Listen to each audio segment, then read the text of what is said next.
Did you know that family annihilation cases where the son becomes the murderers are extremely rare? And yet, 2025 has seen several shocking incidents where sons ended up killing their entire families. What makes tragedies like this even more disturbing is that in many true crime stories, the families caught in these horrors are the ones we often perceive as happy, stable, and perfectly normal. They look like the last people who would ever be touched by violence. So the question is, what forces someone to destroy the very people they're supposed to love and protect? Let's break down one of the most recent cases of son family annihilation and the chilling factors that may have led to it. I know they were loved by everyone who knew them. They were big in the animal world. They loved their animals. Not only was this one tragedy, this was 4 tragedies all at once. Our story really begins on January 25th, 2025, a cold Saturday morning in New Sewickley Township, Pennsylvania. Police were asked to conduct a welfare check at the Hunt residence after friends and relatives noticed that no one in the family was responding to calls or messages, something completely out of character for them. When officers arrived and stepped inside the home, they were met with a scene that immediately signaled something was terribly wrong. Inside the quiet 2-story house, they found 4 members of the Hunt family, parents Michelle and Clifford, along with their teenage sons, all deceased. The officers documented everything from the placement of personal items to the condition of each room, careful not to disturb anything that could help establish the timeline of events. Suspiciously, there were no signs of forced entry, nothing indicating that anyone had broken in, and neighbors reported hearing nothing unusual the night before. And as details slowly emerged, people closest to the family struggled to process the news. The North Sewickley Township community is still trying to process a triple murder-suicide. Authorities say Clifford Hunt Jr. shot and killed his father, Clifford, mother, Michelle, and brother, Cody. As Chris Hoffman reports tonight, the community is trying to help the Hunts' loved ones endure.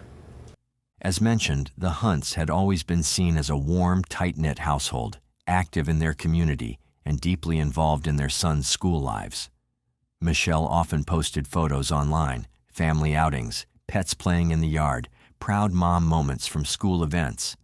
Clifford Sr. was described by co-workers as straightforward, hardworking, and always willing to help. Their boys were well-liked, involved, and described by teachers as polite and engaged. Despite the horrific scene discovered that morning, nothing in the Hunts' public life hinted at trouble. Cody, the younger teen, was reportedly a strong student, a member of the National Honor Society, and classmates remembered him for being polite, soft-spoken, and deeply interested in aviation. He played saxophone in the marching band and, according to people close to the family, had dreams of applying to the Air Force Academy someday. He and his mother even volunteered together at a local aviation museum, something friends described as one of their shared passions. His older brother, Clifford Jr., was remembered much the same way, low profile, polite, and never the type to cause trouble.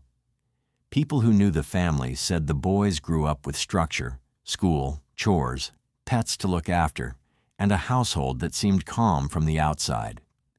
Together, the brothers took on small responsibilities around the home, especially caring for the animals the family adored. Nothing about their upbringing stood out as unusual or alarming. If anything, the Hunts appeared almost completely ordinary, the kind of family you'd pass in the grocery store without a second thought. And that's exactly what makes the events that followed so unsettling. That Sunday began exactly the way it always did.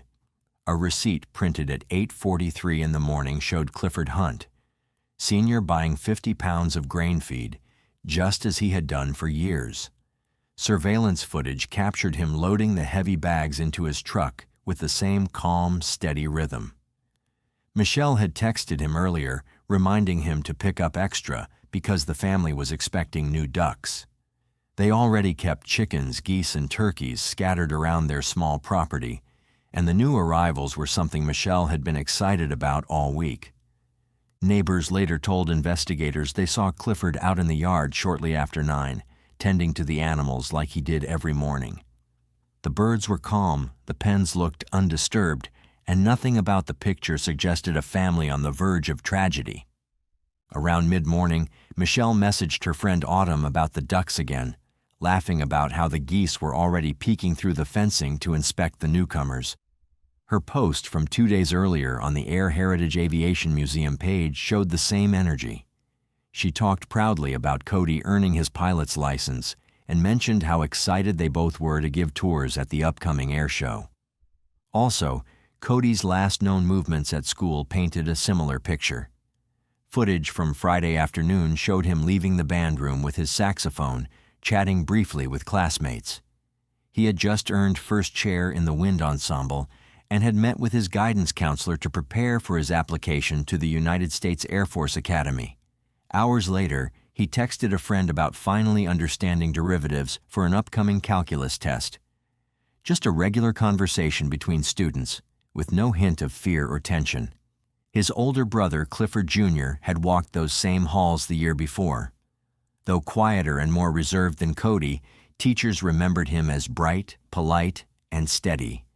He had been accepted to Penn State but chose to stay home for a year to save money and work locally. Friends said he spent most of his time helping around the property, working on his car, or spending quiet evenings with the family. It's also important to note that both Michelle and Clifford Sr. had valid hunting licenses, just like the boys, a long-standing family tradition. Friends described them as responsible and devoted to the outdoor lifestyle. Social media posts showed family hunting trips, 3 generations dressed in camouflage and smiling proudly. A home inspection from the previous year noted their firearms were stored correctly in a locked basement safe. Everything about the hunts suggested a family that followed the rules, stayed close to one another, and lived a steady, predictable life. And yet, by Sunday night, that entire image would shatter. The first sign that something was terribly wrong came at 9:27 p.m., when the dispatcher's console lit up with an incoming 911 call.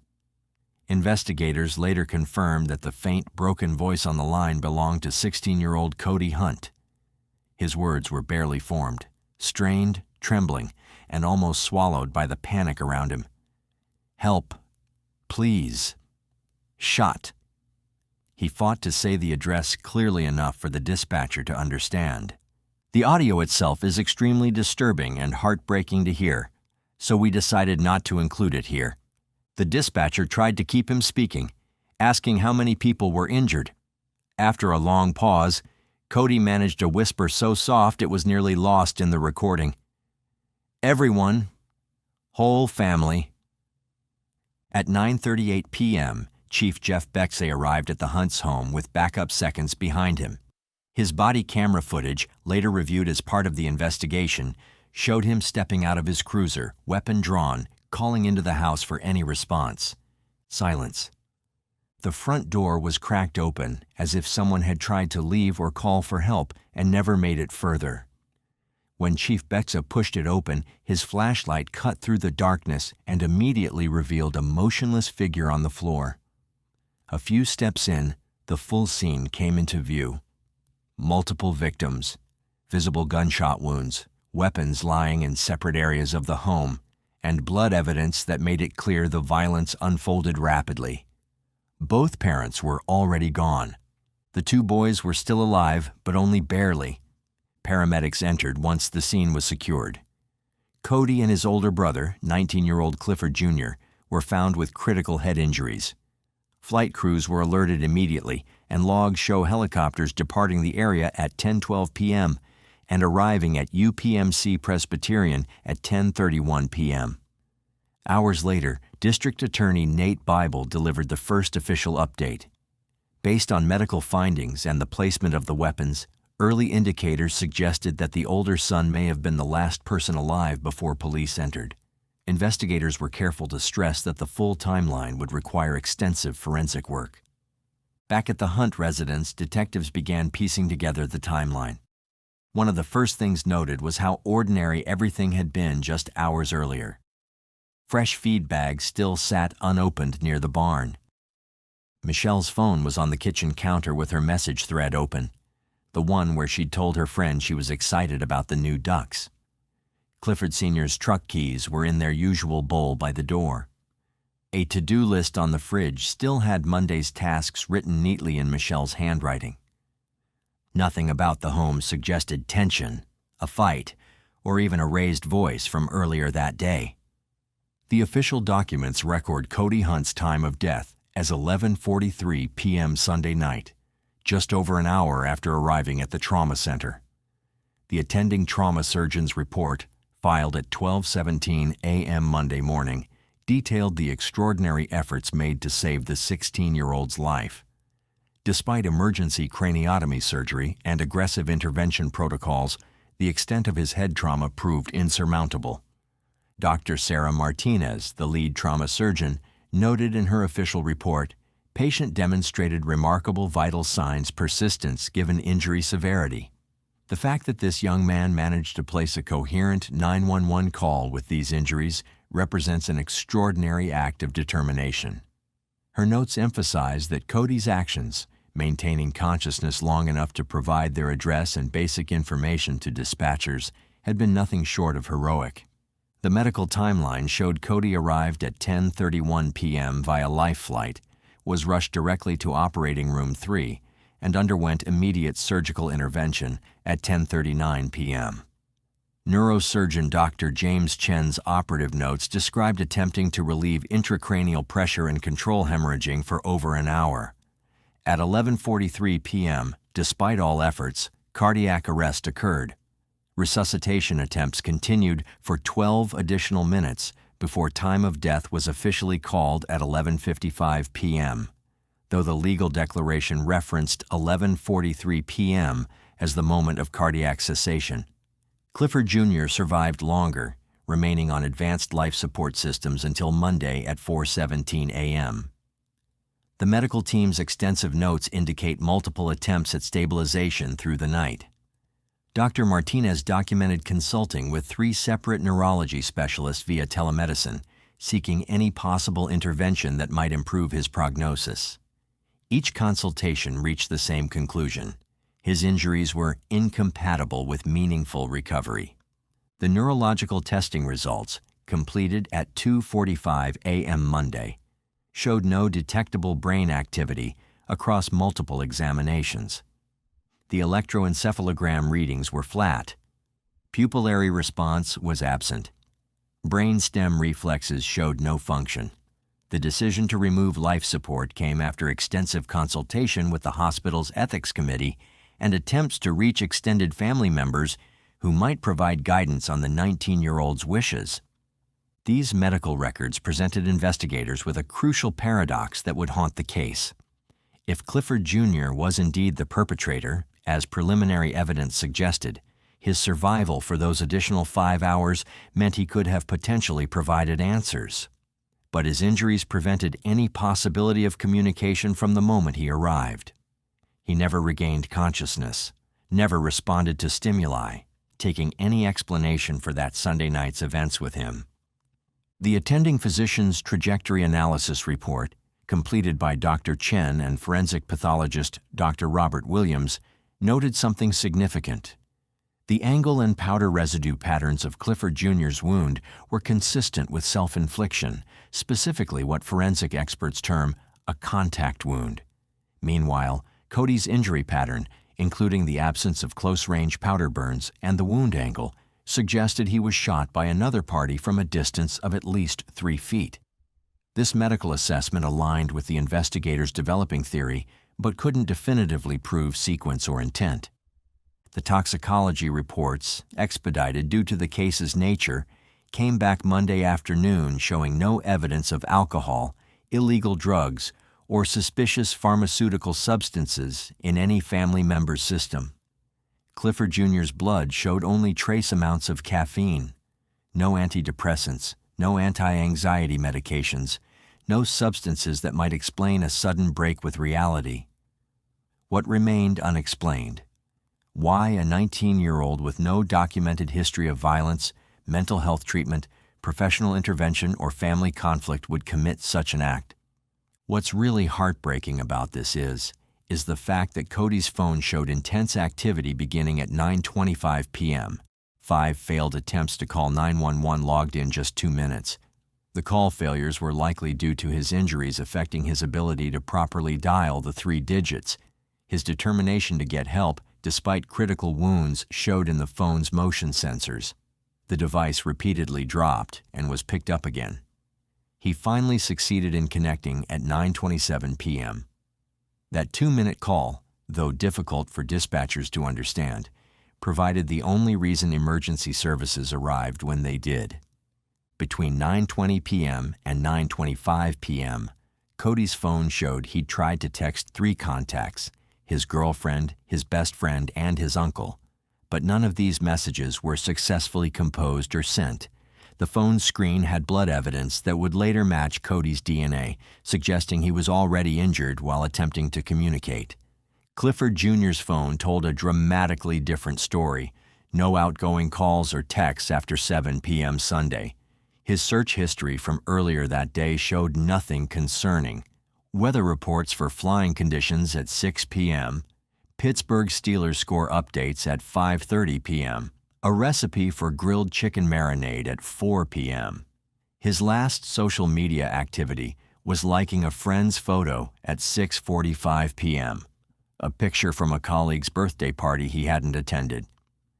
His Spotify showed he'd been listening to classic rock until 6:52 p.m. when the music stopped mid-song. But investigators discovered something unusual that raised immediate red flags. Clifford Jr. had deleted his entire text message history with a friend named Marcus Thompson at 6:58 p.m. Sunday. This deletion was deliberate and complete, not just clearing a conversation thread, but permanently removing all traces. Thompson, interviewed Tuesday morning at 9 a.m., said they'd been discussing normal topics, work schedules at the local warehouse where both were employed, a planned fishing trip for the following weekend, complaints about their supervisor. Nothing unusual at all, Thompson insisted. We were literally talking about whether to use live bait or lures. Why delete such mundane conversations minutes before a family tragedy? Thompson had no explanation, and recovery attempts on the deleted data proved unsuccessful. On Wednesday morning at 10 a.m., District Attorney Nate Bible held his final press conference in the courthouse's main briefing room. Flanked by Chief Becks and lead investigator Detective Raymond Torres, Bible carefully laid out the forensic evidence that supported the determination of triple murder-suicide. The packed room of reporters and community members sat in stunned silence as he methodically presented the findings. After extensive investigation involving multiple agencies, forensic analysis, and careful reconstruction of events, Bible stated, reading from prepared remarks, "We have concluded that Clifford Hunt Jr. shot his parents and younger brother before turning a weapon on himself. The case will be officially closed as a murder-suicide, though the motive might never be fully understood." Bible explained the weapons evidence in detail. Several weapons were taken from the scene. We're still sorting out exactly which weapons were used on whom, trying to piece together a precise timeline of what happened in those terrible minutes. The final ballistics report would take weeks to complete, but the basic conclusion was clear. No outside party was involved, no forced entry, no robbery, no one else was being sought. Detective Torres presented the investigative timeline, noting that everything pointed to the violence beginning around 9:20 p.m. and ending within minutes. The absence of defensive wounds suggested the family members were caught completely off guard. The pattern of injuries indicated Clifford Jr. had moved through the house systematically.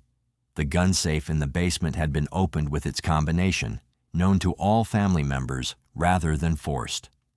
The prosecutor emphasized the tragedy's incomprehensible nature and its impact on the community. This family was well-known, well-loved in their community. There were no warning signs that anyone could point to, no history of domestic violence, no documented mental health struggles, no suicide ideation expressed to friends or family. Sometimes terrible things happen without explanation, and we're left to grieve without understanding why. The memorial service, held Friday, December 1st at noon at First Presbyterian Church of Sewickley, exceeded capacity with over 500 attendees. 4 closed caskets draped with white roses were arranged at the altar. The program featured a collection of family photos spanning 2 decades, hunting trips with 3 generations in camouflage, Michelle and Cody volunteering at the museum, Clifford Sr. teaching his sons to fish, family Christmases around a decorated tree. Riverside High School established the Cody Hunt Memorial Scholarship for students pursuing aviation careers, ensuring his dream of flight would inspire others even after his own dreams ended too soon. The initial endowment of $25,000 came from community donations within the first week. The school also retired his saxophone chair in the wind ensemble, placing a memorial plaque where he'd sat as first chair. The Hunt family tragedy stands as a stark reminder that sometimes violence erupts without warning signs, without explanation, without the possibility of prevention.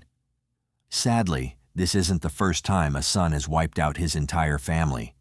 In another chilling case, a similar tragedy unfolded, this time on Halloween. We need an ambulance and the sheriff to show up, please. Where's the blood? It's on the bed. In their house? In their bed? He said it's in their bed. Okay. Oh my God! Lori? I don't know. Bill's in the bed. He's dead. He's got to be dead. Okay. Did it look like maybe he was shot?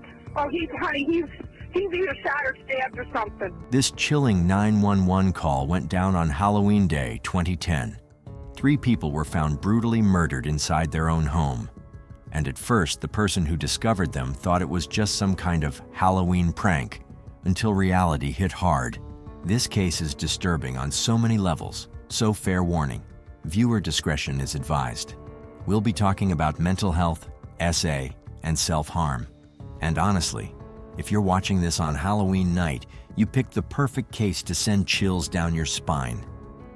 So, this story takes us all the way to the Buckeye State, Ohio, more specifically, up north near Lake Erie.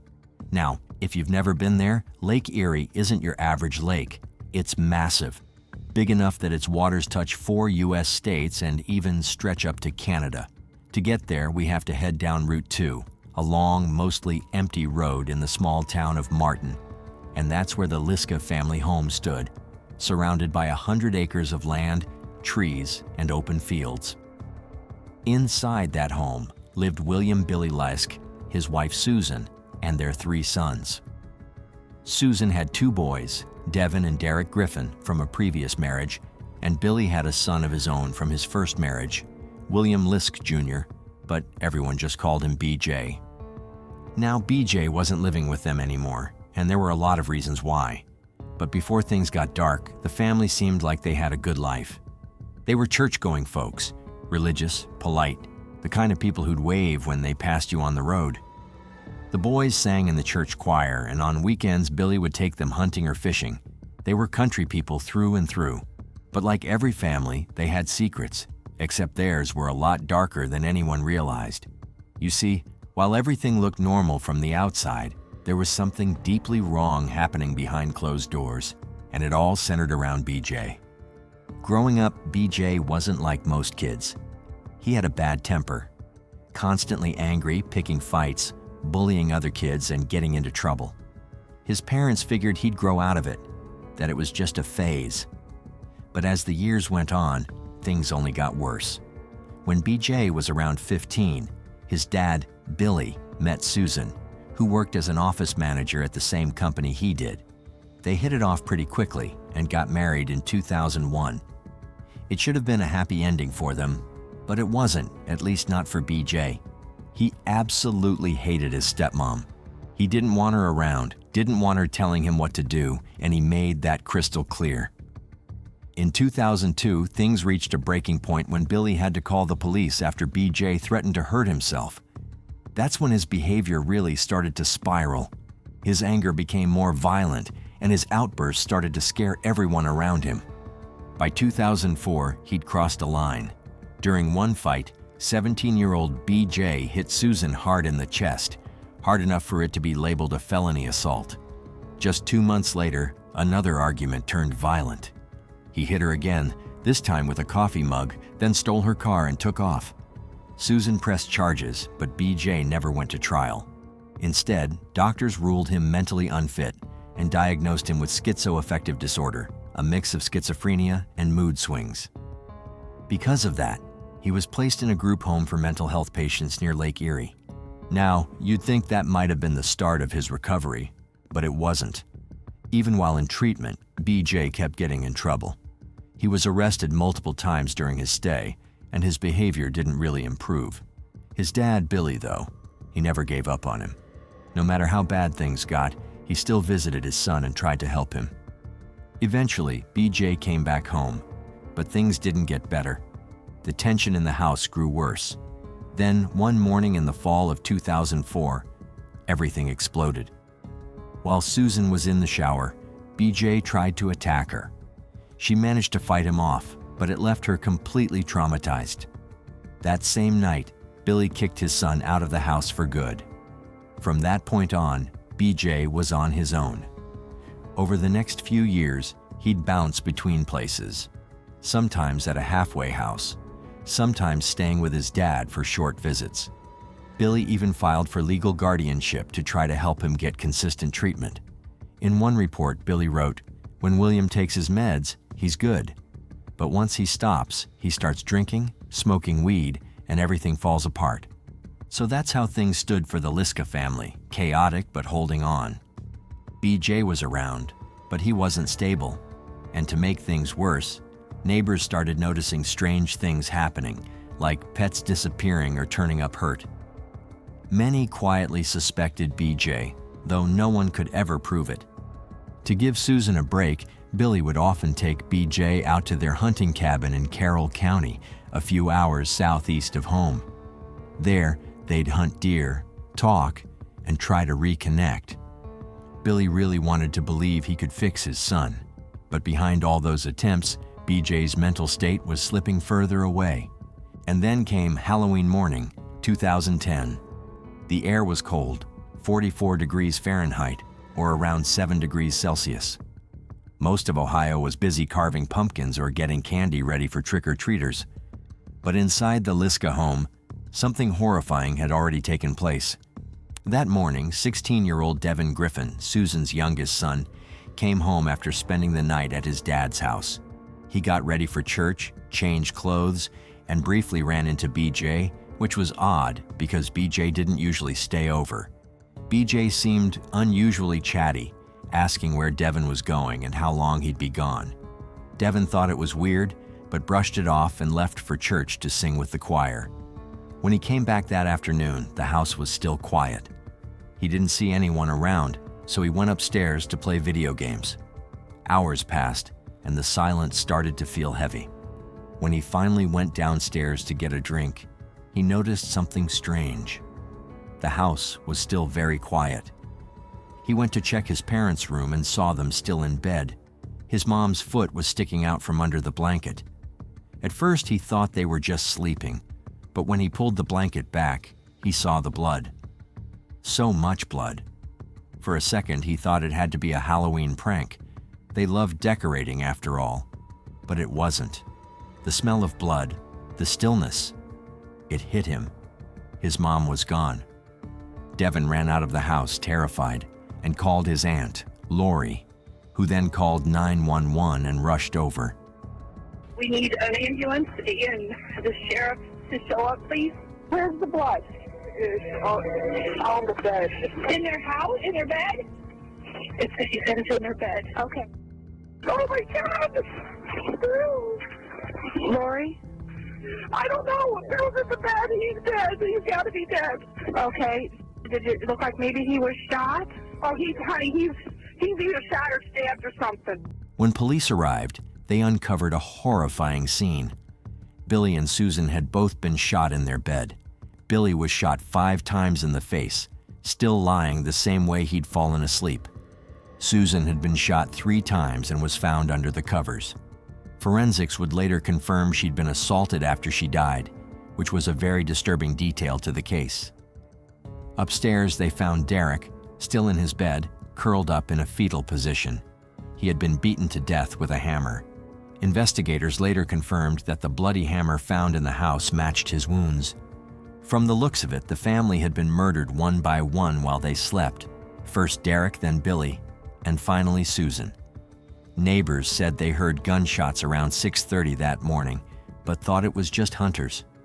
That meant that when Devin came home earlier that morning before church, his family was already dead, just a few walls away. And the biggest question left hanging in the cold Ohio air was, where was BJ? Police knew that BJ had a long and troubling history with the family. He had fought with them countless times, spent time in and out of mental health facilities, and had been known to lash out violently, especially toward his stepmother, Susan. What made things even more alarming was something Devin, Susan's teenage son, told investigators. He'd actually spoken with BJ that very morning, inside the house, completely unaware that, at that time, his entire family had already been killed.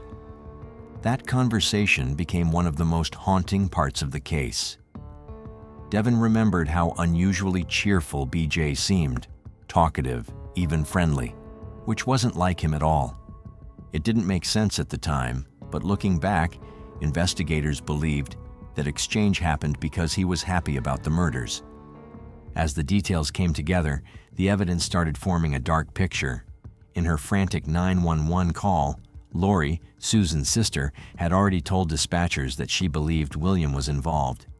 You could hear the panic in her voice as she told police that BJ had threatened Susan before. His son DJ was here last night. They were going to go hunting. They've had a lot of trouble with him, with the law, and he's threatened Susie before. That one sentence changed the entire direction of the investigation. The police suddenly had a name and a motive. When they arrived on scene, they quickly noticed another crucial detail.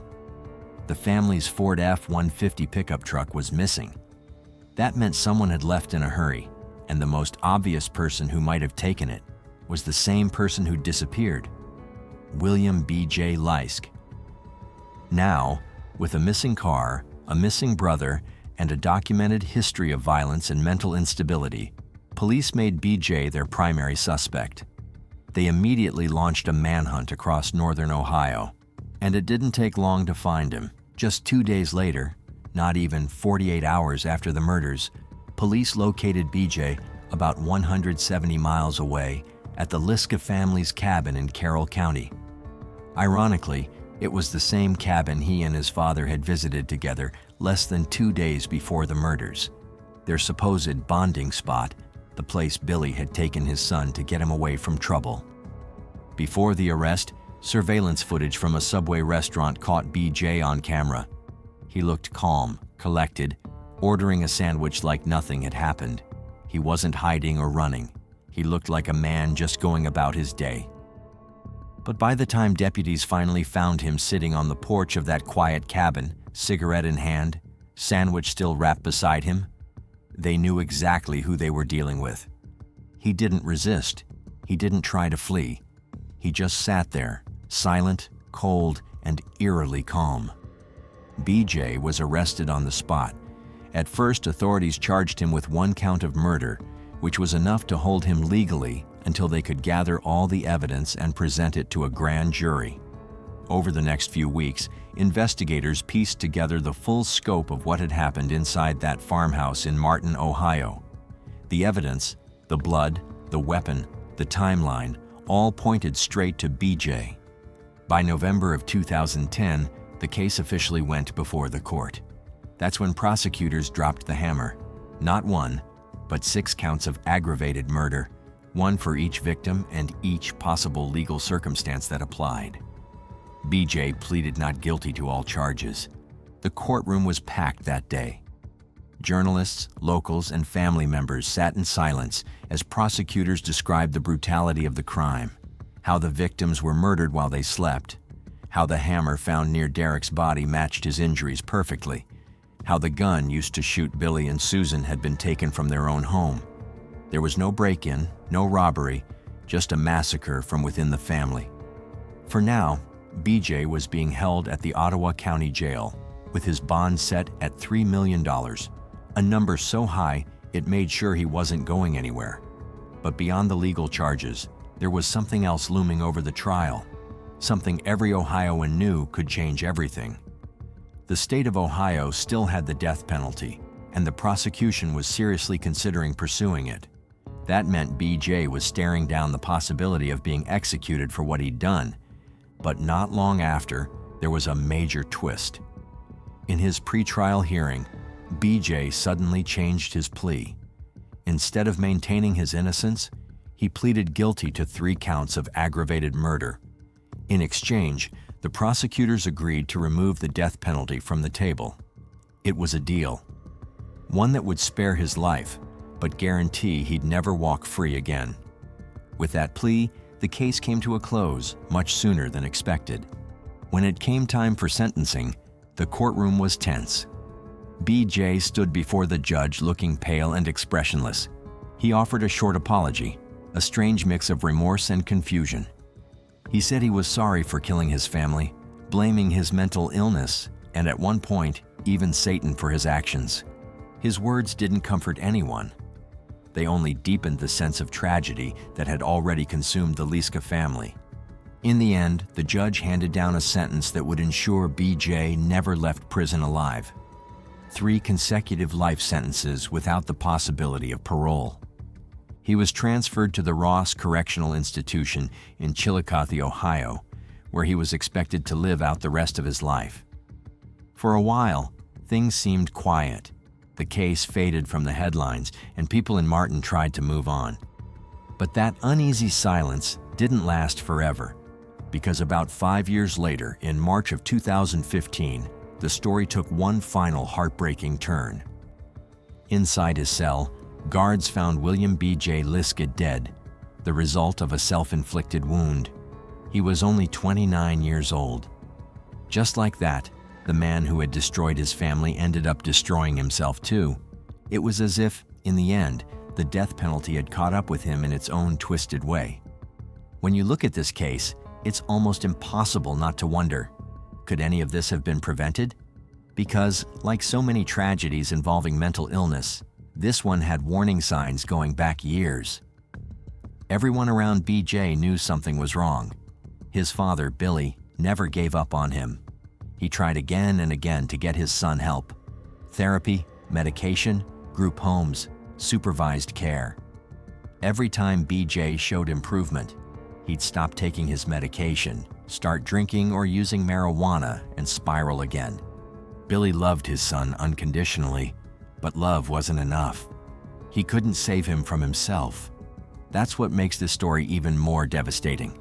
It wasn't fueled by greed or revenge or jealousy. It was fueled by mental illness, left unchecked for far too long. A system that's supposed to protect people like BJ and the families around them failed in every way possible. Billy wanted to believe his son could recover. He wanted to believe that with time, treatment, and patience, BJ could be okay. Instead, that same hope cost him his life. And as if that tragedy wasn't enough, the Liska family would suffer yet another unimaginable blow. The very next morning, less than 24 hours after the murders, Billy's sister, Sue Dunmeyer, died in a house fire. It was ruled accidental, but the timing was almost too cruel to comprehend. Imagine being Billy and Sue's mother, waking up to find that 2 of your children had died in separate, horrific ways within one day. One killed by her own grandson, the other lost in a fire. It's the kind of heartbreak that words can't fully capture. For those left behind, especially Devin Griffin, the youngest son, life would never be the same. Devin was just 16 when he walked into that nightmare, when he saw his mother and stepfather's bodies, when he realized that everything he knew about home and safety was gone in an instant. The thought of that, of a teenager being alone in a house full of his family's lifeless bodies on Halloween morning, is beyond disturbing. It's something no one should ever have to live through. And yet, that's what Devin carries with him. It's easy for people to look at this story and only see the violence, the gruesome details, the mental illness, the mugshots. But at the center of it all was a family that truly tried. Billy and Susan wanted nothing more than a normal, peaceful life. They wanted their sons to grow up safe, to build something stable. Billy believed in forgiveness, in second chances. He believed that maybe his son just needed a bit more time, a bit more care. But as we've seen time and time again, when mental illness goes untreated, or when treatment isn't consistent, tragedy can unfold faster than anyone expects. Even after all this time, the Liska family murders stand out not just because of how brutal they were, but because of how deeply human the story behind them is. It's about love, faith, denial, and hope, all colliding in one terrible night. After BJ's death in 2015, his name faded from the news, but the questions never did. What if someone had intervened sooner? What if the system had been stricter about his medication or follow-ups? Could the murders have been stopped? We'll never really know. What we do know is that one family lost nearly everything, and one young man's untreated illness ended up taking 4 lives, including his own. Today, when people talk about the Liska case, it often comes up around Halloween, partly because of the timing, but mostly because of how chilling it all feels. The idea that a normal, loving family could be wiped out overnight, and that the killer wasn't some stranger, but someone they'd spent their whole lives trying to help. That's what makes it so haunting. So, if you ever find yourself rewatching this case on a Halloween night, maybe surrounded by candles and spooky stories, remember this one isn't fiction. This really happened. And it serves as a painful reminder of how fragile families can be, how fast things can change, and how even the best intentions can sometimes lead to devastating outcomes. It's hard not to feel for everyone connected to this case. For Billy, who only wanted to be a good father. For Susan, who tried to make her blended family work. For Derek, who never got the chance to grow up. And especially for Devin, who, against all odds, survived it all. He walked into his house expecting to see his mom, his stepdad, and his brother, and instead, he walked straight into a nightmare that no teenager could ever prepare for. If there's one thing to take away from the Liska case, it's this. Mental health isn't something you can just hope gets better. It's not something love alone can fix. It needs consistent care, structure, and accountability, because when it's ignored or dismissed, the consequences can destroy entire families. The Liska murders weren't just a crime. They were a tragedy of missed chances and a broken system. And while the case officially ended when BJ took his own life, the scars it left behind, for Devin, for the community, and for everyone who's ever known someone struggling, still linger to this day. So wherever you're watching this from tonight, whether it's Halloween or not, remember to look out for the people around you. Check in on them. Notice when something feels off. Because sometimes, what looks like anger or attitude could actually be someone screaming for help in the only way they know how. And maybe, just maybe, catching that early could prevent another tragedy like this one. Thank you for watching, and as always, take care of yourselves and each other.